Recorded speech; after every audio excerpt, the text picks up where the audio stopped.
Neanderthal एक कदीम इंसान की नस्ल है जो तकरीबन 4 लाख साल पहले यूरोप और एशिया में मौजूद थी। ये इंसान अपने मजबूत जिस्म, बड़ी भुवें और मोटी हड्डियों के लिए जाने जाते थे। निएंडरथल शिकार करने वाले थे जो बड़े जानवरों जैसे मैमथ का शिकार करते थे।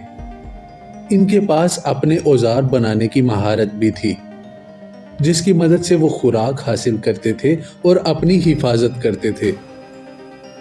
इनकी जिंदगी का ज्यादातर हिस्सा शिकार करने और इसको जमा करने में गुजरता था। वो अपनी कम्युनिटी में मजबूत रवाबत बनाते थे और ये इम्कान है कि उन्होंने आग का इस्तेमाल भी किया।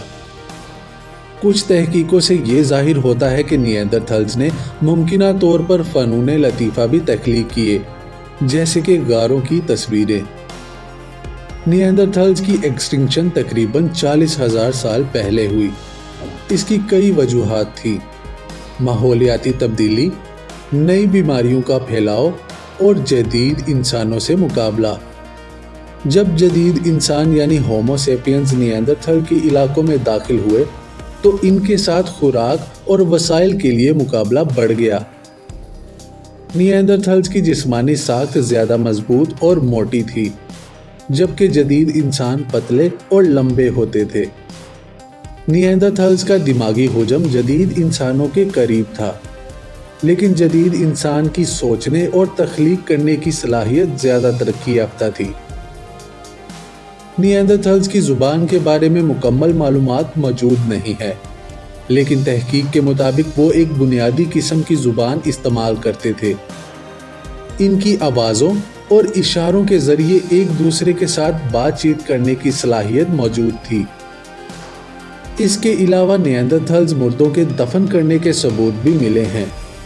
कई मुकामात पर, जैसे कि यूरोप की कुछ गारों में, निएंडरथल्स के मुर्दे दफन किए गए थे, जिससे जाहिर होता है कि वह अपने मुर्दों के लिए एहतराम रखते थे और मुमकिना तौर पर इन्हें किसी तरह की रूहानी या मजहबी अहमियत देते थे।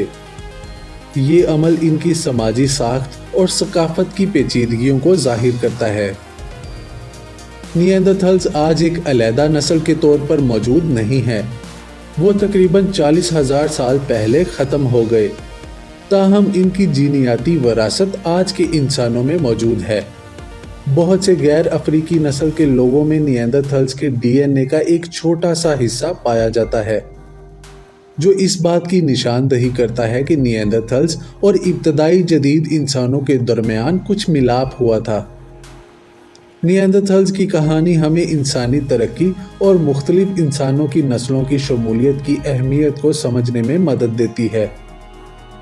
इनकी एक्सटिंक्शन एक अजीम दास्तान है जो हमें ये सिखाती है कि बका के लिए किस तरह एडजस्टमेंट ज़रूरी है।